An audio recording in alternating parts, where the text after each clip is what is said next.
The real estate space is so amazing. Life's so short and so complicated anyways, and so why fill it full of things that don't need to be in there? I think you're a good example of a good way to run your business. All right, guys, welcome back to another episode of the Invest This podcast. I am your host, Scott Bauer, and I'm excited today. We got Spencer Caldwell with me. If you don't know who he is, he's been in the industry for a super long time. I think, how long have we known each other? I would say 10 plus years, right? Probably, at least, something like that. Yeah. It's been a long time. So he's a serial entrepreneur. He's somebody who's in the real estate space. He's in the hard money space, property management company he used to have. Still do. Still do have. Yeah, right? Still have one. Still have that. Yeah. So, I mean, he's a well-rounded guy, you know. Just as a reminder, too, if you like what you hear on the episodes, please like and subscribe. Share to everybody that you got, because that's how we grow. So, anyways, Spencer, give a little background. Who are you? That's cool. Thanks for having me, Scott. Yeah, glad you're here. I'm in Gilbert, so it's a nice little drive over to Tempe. I don't get out of the office much. I'm in my seat basically 10 hours a day in front of the computer, so I don't get in the field much. So thanks for getting me out of the desk for a minute. So my name's Spencer Caldwell. Been doing real estate for 20 years. You just asked how long I was married. Been married for 23 years. And I've got 4 kids. Oldest is 21. Ethan is doing real estate with me now, which is awesome to have a boy in the business. Especially being raised by a guy that gave up an 8-to-5 job to work 24/7 like myself. And to raise a boy like that under those circumstances and him wanting to do real estate, I think that's pretty cool. And then I've got a girl in college and 2 other kids still one in high school, one in grade school still. So that's cool. Yeah. That's cool. Would you say that that's what drives what you do every day? Oh, yeah, definitely. I saw like a really, really cool picture of a beach house like on the beach in California this week. And I'm like, this is a goal to have this house or have a house like this, like on the beach to spend time with the family. So, I mean, the family's definitely the why for sure. I feel like, and the reason I asked that question, right, is because like a lot of people have different motives. Yeah. Right? Of course, like the easy answer is, yeah, it's for my family. But a lot of people say that, oh, it's for the money, or it's for I want to buy this or I want to buy that. But the reality is like none of that stuff really matters. Yeah, right. The most important thing that you can have is a family or people you care about to spend your time with, right? Absolutely. Yeah. So you got in 23 years ago. What did you start as an agent? So been married 23, been an agent for almost 20. That's right. I lucked out, and at the end of 2004, 2005, I actually had an uncle in the business of real estate, and I was one of those kids that just went to college, and I thought the cool thing would be to just go be a dentist. And is that what you went to school for? Yeah, I've spent 5 years studying biochemistry and was going to go be a dentist and just going down that route. And I actually took my DAT, headed out to dental school, debt-free. And through college, I had 3 or 4 jobs and worked full-time, married with a kid, and I had 0 debt. I just did full-time school and full-time few jobs. And I actually had a relative get home from dental school with a couple $100,000 worth of debt. And it just scared me to go into debt. So I'm like, hey, I'm going to work for the summer. And, like these crazy pest control kids or solar kids, and go make $100,000 and put some money down on dental school and not go into debt. So I'm like, hey, I'm going to work for the summer. I had an uncle in real estate just killing it. In 2005, if you were in real estate then, if you remember what was happening, everyone from California was buying houses. It was just a perfect storm right before the crash. And he gave me a job, and I just started selling a lot of houses from people from California. In fact, just like a retail agent selling houses that way. Were they off-market deals? It was a little creative, because what we would do, we would actually tie these houses up and/or assignee, and then we would go to buying seminars in California. I'd fly out there like almost every weekend and assign the contract to buyers in California. So we'd bring 20 houses that we had tied up and go sell them. And so it went through different waves, because we were buying new builds for them. And then the new builds said no more investors, because investors were buying everything back then. So only primary buyers. So they'd kick us out. So then we'd just go retail, and then they would open up the new builds. So it just went back and forth. So it was interesting. That is really interesting. So, I mean, at that point in time, you were wholesaling the new build houses in a way? Yeah. We're picking them up and/or assignee. We're tying up the contract. Yeah, right. Yeah. That's interesting. So was that kind of your intro into the investor space? Yeah, for sure. Because what happened is every house that we were selling to these people from California, we were actually managing them also. And we sold a couple thousand houses within a few year time period of mainly like 90% plus of people from California buying rentals in Arizona before the crash. So, okay, you're buying and selling houses. You're for people in California. You talked about having a property management company. I thought you sold that. So where I started at was like a property management company that had a sales division, title division, warranty division, um, inspections, like everything, like one-stop shop, right? Yep. And so I started doing sales, but all the houses I was selling were going into the property management company. It was the same company. And so I was a very minority partner of that. And then when the economy fell, everyone kind of just went away like ants out of that building and went and did their own thing. And so then I started doing my own thing. And after a few more years, I started up a property management company again. And then I ended up selling that and getting out of it for 5 years. But then for the last year, I started another property management company. So I just can't quite get away from it. That seems like it, yeah. And Yeah. obviously you're not in the management side. You have people that work for it. Is that the same office over in Gilbert? Yeah, it is. And so my partners, Travis and Brandon, have been with me in the property management space for a long time. Travis actually at the original shop from a long time ago. Cool. And they're my business partners. The company's called Home Ladder. And it's an awesome property management company. If you have a rental out there and you're managing it yourself, you're doing yourself the biggest disservice as a real estate investor, wasting your time managing a property rather than going and finding that next deal to be a rental. So your return ROI on investment, if you're managing a house, is not there. Go let a property management do it and go find another one. Have you ever heard the term soft cost? No. So the soft cost is how much time do you have into something, right? So Right. if you're not a property manager, but you have rental houses or whatever, and you're trying to manage them yourself, all the time that you take on, going to the properties, driving to the properties, thinking about the properties, right? You're not really getting any money return on that, right? It's just a soft cost and it's very expensive. Like when you go off and you hire a management company to actually do what they're good at, and you can Right. go focus on what you're good at, that ultimately frees up so much more time for you, right? Right.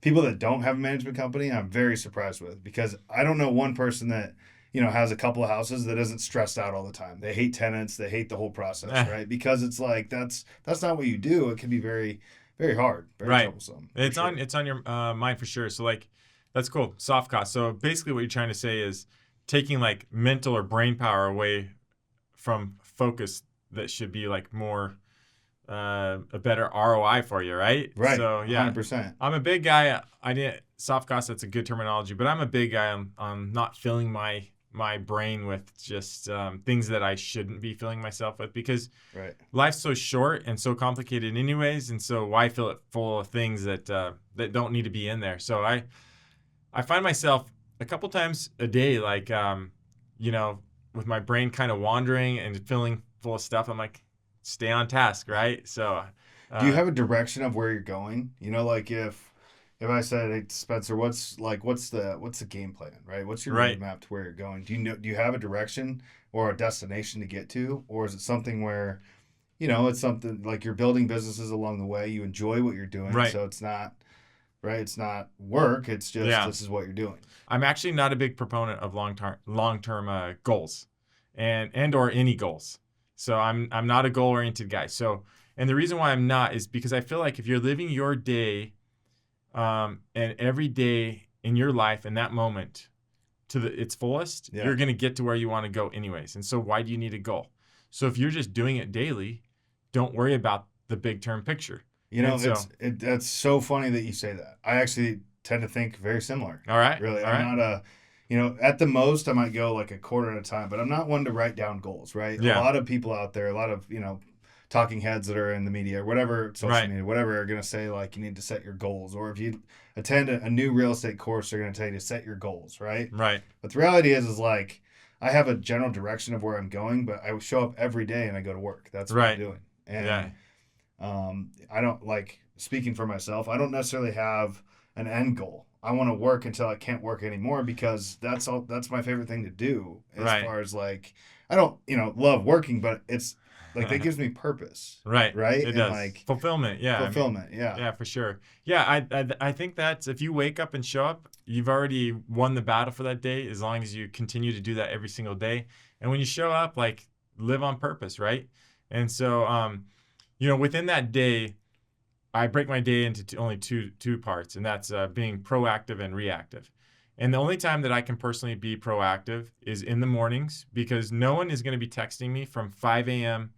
to 7 a.m. They're just not going to. It just doesn't happen. People text me at 2, 3, midnight, but for whatever reason, that's my proactive time. So if I want Spencer time and to clear my head and do something that I want to do, it's 5 to 7 in the morning. What do you do during that time? I'm out on the road running or biking. Okay. And that's what I'm doing. So I run Monday, Wednesday, Fridays. I bike Tuesday, Thursday, Saturdays. And so I'm out on the road and not ever really by myself too. I'm with other buddies that enjoy being on the road, right? And so the rest of my day from 7 a.m.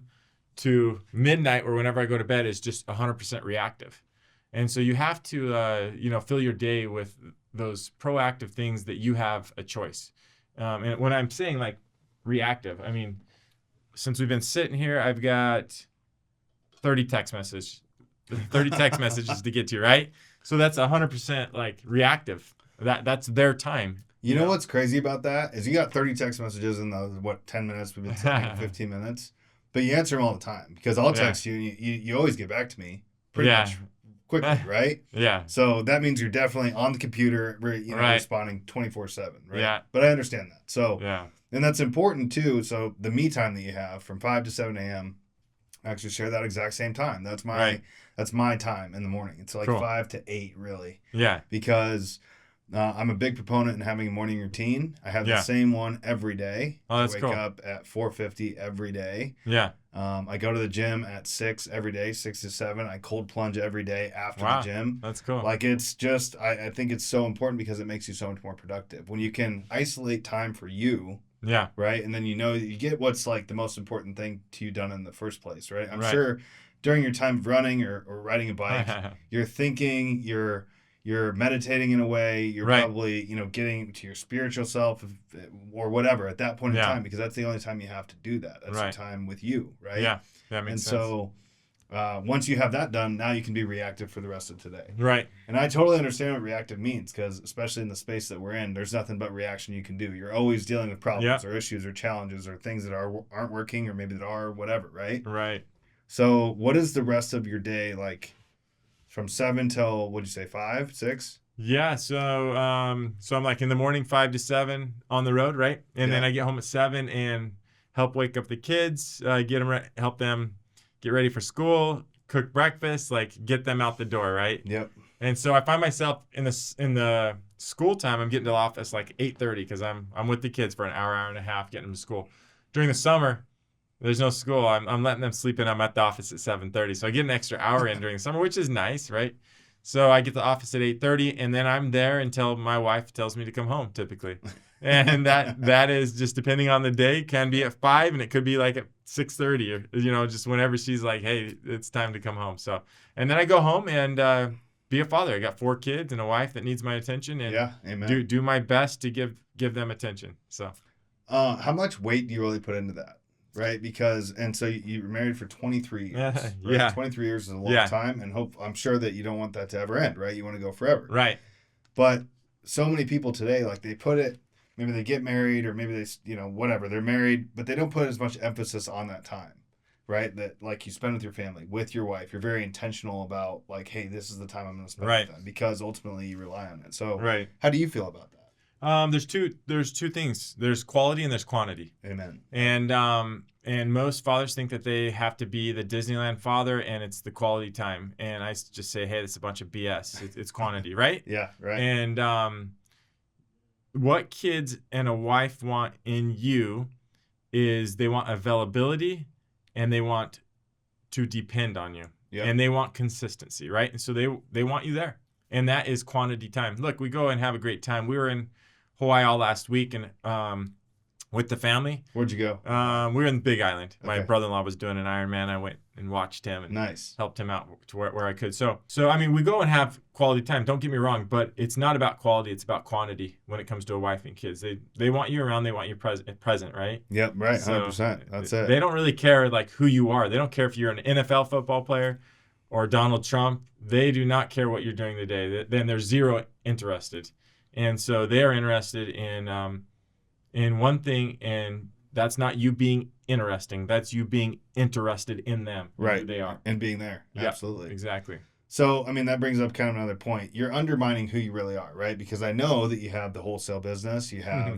Now you have the property management company. I know that you have some hard money stuff. I know that you have Caldwell Barbecue, Yeah. right? And you just opened a new location with, it's awesome, right? Right on. So you have all of these things going on. Yeah. How are you able to manage your time? It's not really me in managing. It's just honestly surrounding myself by freaking awesome people. Like, That's where I was trying to go with it. Yeah. It has zero to do with me. Like, I just have awesome people around me and do my best to support and lead by example. So, my day job is selling real estate with you. Is doing transactions, and that is my day job. I'll tell people that every single time. So, and then you mentioned that I got a few businesses. I think my right hand girl, Sunny, who does all my taxes. She's my CFO, basically vice president of all companies. She said I have something north of 40 something LLCs the other day. So, which is just crazy, right? Those aren't all businesses, but I like to say I roughly have about 10 different businesses. Yep. I like businesses. I like working. It gives me, like we talked about, purpose, and I just love it. So. I'm sure you've read the book Who Not How, Dan Sullivan. Have you ever heard of that before? Are you a big reader at all? So I'm not a huge reader, no. Okay. I got to admit. And if I do read something, it's typically it's a miracle that it happens, that I fit it in through the day. And That's I'm a big guy of listening to the speed version, So you're a listener. Are you an Audible guy? More than reading, yeah. That's interesting. Unless I can get myself late on a plane where I'm not working in the middle of the day. So I don't quite frankly don't have much time to read. I don't carve out enough time to do it. But I mean, I always have one book that I'm working on. So anyways, but what was it called? Who Not How. Who Not How. So Dan Sullivan wrote a book about who not how, right? Yeah. When you're trying to build a business, and so you just said it yourself already. You've already figured it out, right? You surround yourself with the right people. You put the right people in the right seat. Yeah. And then so when you have an idea, you have a concept, you have something that you're doing, who can you go hire? Who can you add into your operation that can help you get whatever you want to get to, right? Yeah. So instead of trying to do it all yourself, it's who not how. And the context you were just talking about with property management, who would you hire to be a property manager if it wasn't you? You'd hire a property manager, right? You'd go find somebody to do that if that's not what your job is, so you can focus on what you're Oh, that's cool. At, right? Yeah, right on. I'll look that one up and put some time in it. Yeah. But with having all these different businesses, like why do you do it? Like, what's your purpose behind it? Why? Yeah. I mean, I that's how I was raised. I was raised by a dad, like a big idea guy that always like pushing the envelope and just stretching his limits and taking risks. And so I really don't know otherwise. I mean, it's just like who I am. And you're trying to instill that then in your kids. Obviously, Ethan is also doing the same thing you're doing. He's your oldest, right? Yeah, Ethan's my oldest, right. How old is he? Ethan's 21. Okay. He's not married. I found that out today. I asked him. Oh, you did? Yesterday was Halloween, and I was like, oh, did you take the kids out? And he's like, no, I don't have any kids. Not yet. But, yeah, anyways. That's cool. So, I mean, and back to your question is like, why? I mean, it's definitely family, right? It's just a drive to like become something bigger and better every single day. Yep. Just pushing myself. Yep. Let's talk about how business has been affected over the last 24 months, right? The last 2 years. So you're in the off-market real estate space, residential space. Are you only in residential? Do you commercial stuff too? No, just mainly residential. Mainly residential. Yeah. Okay. So how's the last 2 years been for you? Awesome. Absolutely super busy and good. Yeah, I can't complain. It's been really good. Have you seen any impact, like with what's going on politically? Have you seen any impact with what's going on? No, I'm not a big noise listener. I just don't believe it. And I just don't listen to it. Like, so I just had an agent in here in my office today just trying to say, how everything's frozen because of the elections. I'm like, no, I don't know how that is. So no, we're still selling properties every single day. So so I'm not a big I just think that there's money in real estate and there's movement in real estate, and you just got to know how to get there and where to be at the right place and right time and just keep looking, right?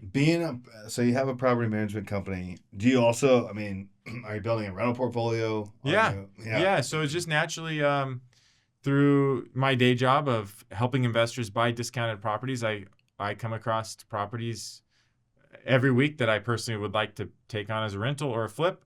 I don't take advantage of that weekly, but I always keep a certain handful of flips in my own pocket and constantly buying rentals too. Yeah. Yeah. So yeah, it's To cool. answer that question, yes. The answer is yes. Yeah. I mean, one of the things, like when you start to get into the space, there's lots of different ancillary businesses that you just naturally will get, right? Right. So in a real estate transaction, you have the acquisition, right? Yeah. But there's title in there too, right? Right. So there's title, then you have hard money, then Yeah. you have possibly a long-term mortgage, then you have another sales agent to sell an asset, you Right. have a contractor company, Mhm. right?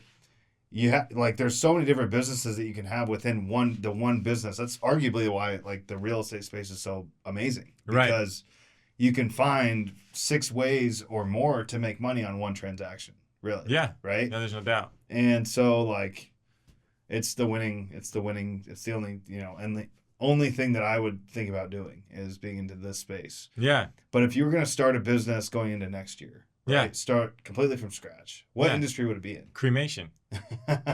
Absolutely cremation. Really? Yeah. That sounds like you've already thought about Yeah, this. I have. I think that'd be a cool business to have. I don't know why. I think it's just job security, and I've thought about it a few times. So. There are always going to be people dying. There's always That's people true. dying, and I don't see anyone. I just think that kind of sounds interesting. That's so interesting that you would think about that. Yeah, That's it so is. interesting. Yeah, it is. Where did that come from? You were just thinking about it one day, Um, like, "Hey, I'm guaranteed to have business forever." Yeah, that's exactly it. Yep. My dad may have mentioned it too. So no, I just think that'd be an interesting business. That So- really would be. Are you a big proponent in partners, or are you Oh, a big yeah. partner like? But Yeah. I mean partners. So like Business partners. business partners, Yeah. where it's 50-50 or 51-49. Uh-huh. Like, I mean, are you big into that? Yeah, I've got a bunch of business partners. Yeah. And I'm big into it. So Why do you believe in partners and not having people work for you instead? because I like people to be bought in, Mhm. and I like people to take things personal and have passion on it, and so I'm all about partners. Absolutely.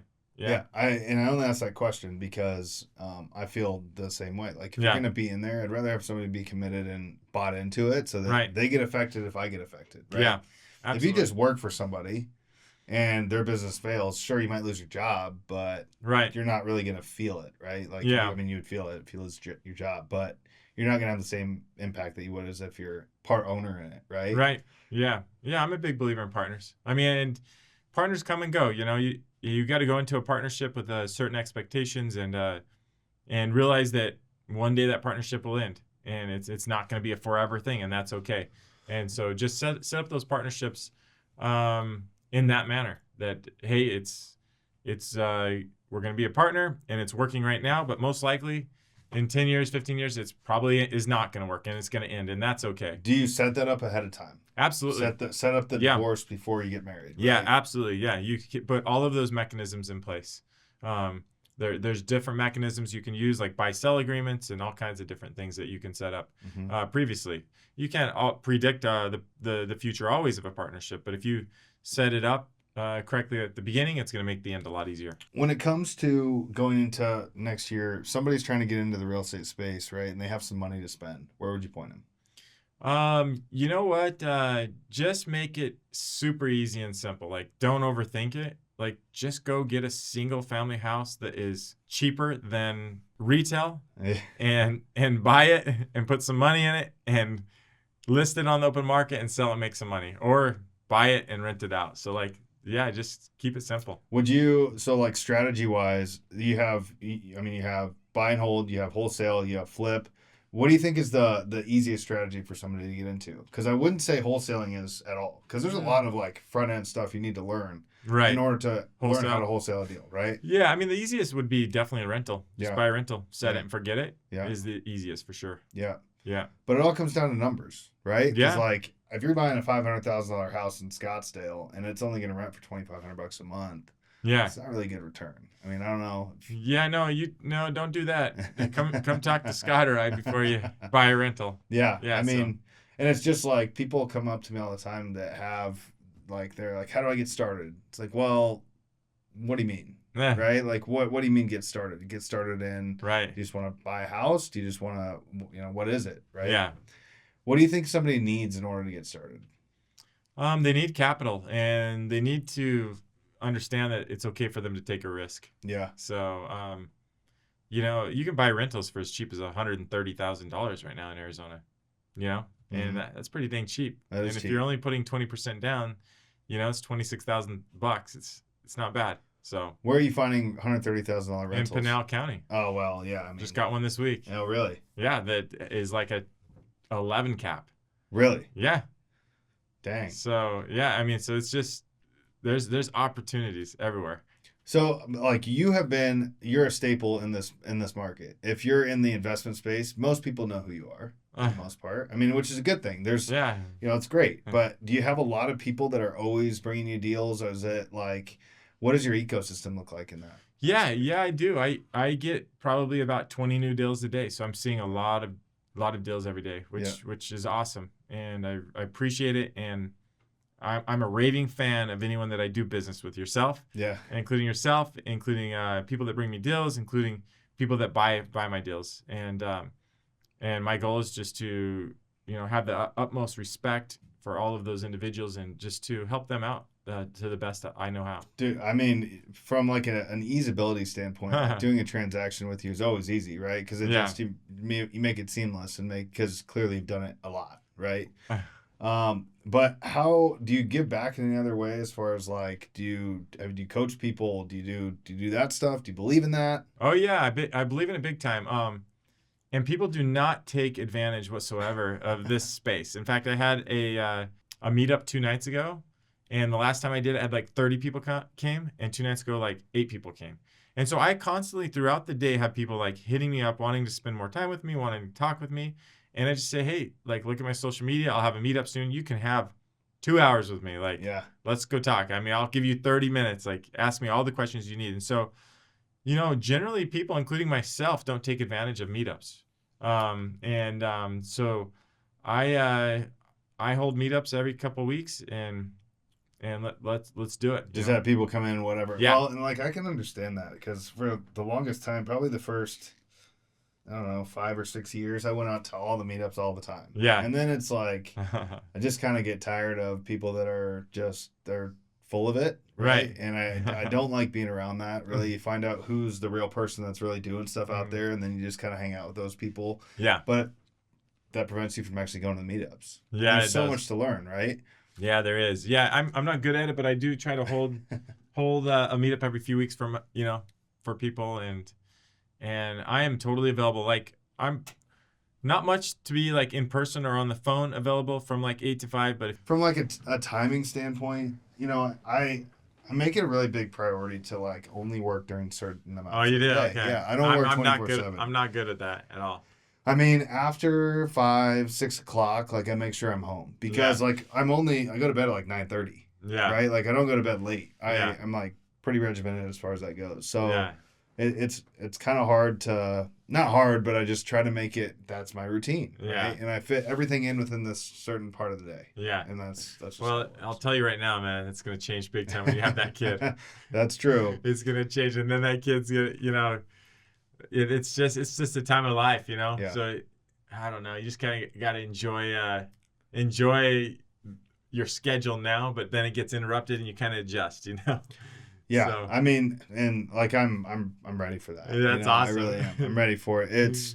I'm excited for you guys. I've been enjoying this life without it for so long. Right. And like really, I've been ready like for a while. But when my wife and I got married, we said, listen, for 3 years, like we're just gonna travel the world. Yeah, you guys went to some pretty cool places. We did. Yeah, We've been all over the world. It's been awesome. That's so cool. And like, it's not that I'm ready to let that go, but I'm kind of ready for the next step, just as something different, right? Yeah, that's cool. Yeah, that's awesome. Well, I'm excited for you guys. Appreciate that. That's cool. What do you think is next for you? So you talked about like you don't believe in goals. Yeah, much. Yeah. But we're going into a new year. I mean, what are you going to focus on next year? You know what? Just doing the same thing I do. Just wake up and show up. I mean, honestly, I'm just... What a cop-out answer. Yeah, I know. I don't have like anything like exciting to tell you. I'm sorry, but it's just, I just doing the same thing that I've been doing, And I laugh at that, because that's exactly how I think. When somebody asks me that question, like I just want to say I'm just going to show up again tomorrow. Yeah. Right? Because that's what I'm going to do. Yeah, that's a half the battle, man. You do that, you're good. Right. I mean, And it's hard for people to do. That's 100 hard for people to do. yeah. Yeah, no joke. I had a friend message me once, and he's like, "Can I come talk to you at the office?" And it's like during the middle of the day, and I'm like, "Sure, you're a friend." So he comes over, and he's actually pretty serious. He's like, "Hey, dude, what type of medication are you on to like sit in that chair for 10 hours?" And I'm like, "No medication." He's like, "Come on, dude, seriously, like, what's your concoction? Like, what are you taking?" And I'm like, "Dude, I don't take anything. I like it, dude. I'm driven by like just sitting here and helping people buy real estate." Dude, So one of the things that we get to do is look at cool houses all the time. Yeah. Like, it really is. And some of the deals and some of the stuff, it's Right. crazy what you come up I against. love right? houses. I can look at houses all day, every day. I love it. Another thing, so we didn't really talk about it much, but we got to talk about the barbecue. Okay, let's do it. We got to go there. So Yeah. what is this? Where did you start it? Like, Yeah. So why did you start it? Yeah, so Caldwell County Barbecue is like the most authentic Texas barbecue you can get in Arizona besides one other shop. And I mean, this is full on Texas barbecue, right? Like we say if Arizona and Texas had a baby, it would be Caldwell County. And so I grew up on a pig farm. My dad was a pig farmer. He only knew how to do two things, kill pigs and cook pigs, right? And he, in the 80s or maybe 90, probably late 80s, he showed up to a pork expo in Des Moines, Iowa. That's where I'm from. You're from Des Moines, Iowa? I'm from Des Moines, Iowa. What the heck, dude? Yeah. There's a pork expo. If you're a pig farmer, Yeah. so you know all about pigs and pig I know farming. all about farming. That's where I come from. And that's where I grew up, right? And so he would show up to Des Moines, Iowa once a year and go to a pork expo. That's where you go learn about the latest and greatest of all things raising pigs. Yep. And he bought a smoker there called Oklahoma Joe Smoker. He brought it home and started cooking for the town and church functions and just like it was his hobby and passion, right? And so pig farming in the late 80s, early 90s, the economical crunch before the 2006, 7, 8, 9, whatever era, whenever you felt it. He ended up, splitting from the farm. His dad gave him an option to stay on the farm and ride out the economic wave, or take a small little stipend and go do what you want. So he took the small little stipend and went and opened a small barbecue restaurant in 1993 in Mesa on Main Street. And he sold that like 10 years ago and ended up retiring. He can't sit still. And so he came out of retirement and he's like, basically my story is, his story might be different. He came to me looking for a job, wanting to do something. And I said, I love you too much to work with you every day, but let's do another barbecue restaurant. He literally started to go knock doors to find a place to put a barbecue restaurant in. And that's what we do now, is knock doors, pre-foreclosures, to buy cheap properties, right? Right. Whether we're like knocking on the door physically or however Right. we're doing our leads.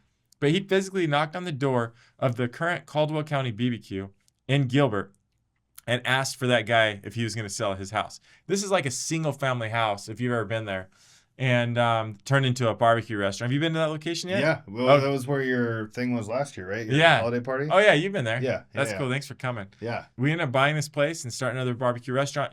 And the reason why he did it is he said that he goes to Texas like 4 times a year and goes on these barbecue tours and sees what's the latest and greatest in barbecue. I mean, that's where you got to go to do barbecue. Yeah, there's nothing better. Yeah. And so he said that he had to come to Jesus moment on how brisket should be done and cooked right. And so we're a brisket. That's our specialty, is brisket, and it's just so good. So, I mean, that's kind of like how the barbecue restaurant started. We're partners. And my dad's getting older, closer to 70, and he's not there as much. And so we actually brought in another partner that helps run it, that's a lot smarter and better at running a restaurant than us. And he's awesome. His name's Travis. And we've got 3 locations and building 1 right now and 2 more after that. So we're going to have 6 locations in the Phoenix area. That's awesome. Well, Yeah. why in the Queen Creek, why did you decide to go and build like a theme park with it?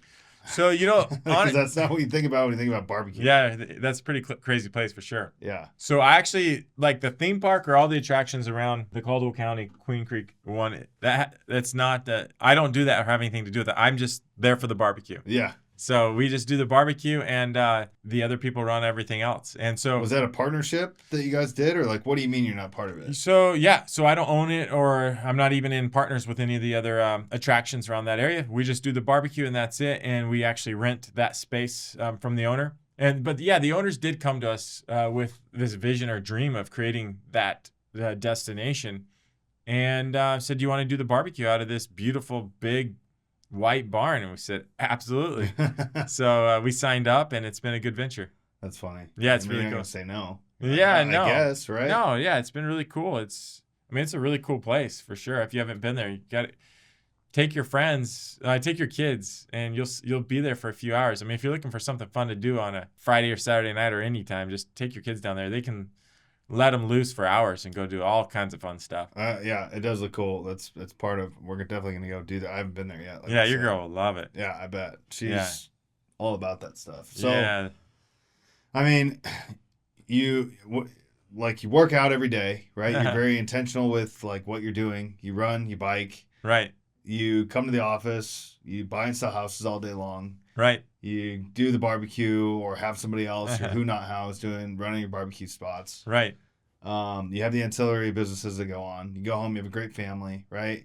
You're well known around everywhere. You're just like, everybody knows because it's an easy transaction to work with you, right? Right. I hope so. And like, I think you're a good example of a good way to run your business. Oh, cool. I mean, really. Thanks, man. That means a lot. That means a lot. I will never arrive. I will continue growing for sure and keep moving upward and onward, I love that. For sure. That. Well, hey, man, I appreciate you being here today and just chatting for a little bit. It's good to spend time with you, like in a social setting. Yeah. I really appreciate it. It's been awesome. Absolutely. We'll do this again. Yeah, let's do it. For sure. That's cool. Cool, man. Thank you, brother. Appreciate you. Yeah, dude. Thank you for joining us on today's episode of the Invest This Podcast. I know you got at least one thing from this episode, so drop us a like and click the subscribe button so you don't miss the next one. If you have any questions, thoughts, or suggestions for future episodes, make sure to leave us a comment below. I love hearing from you.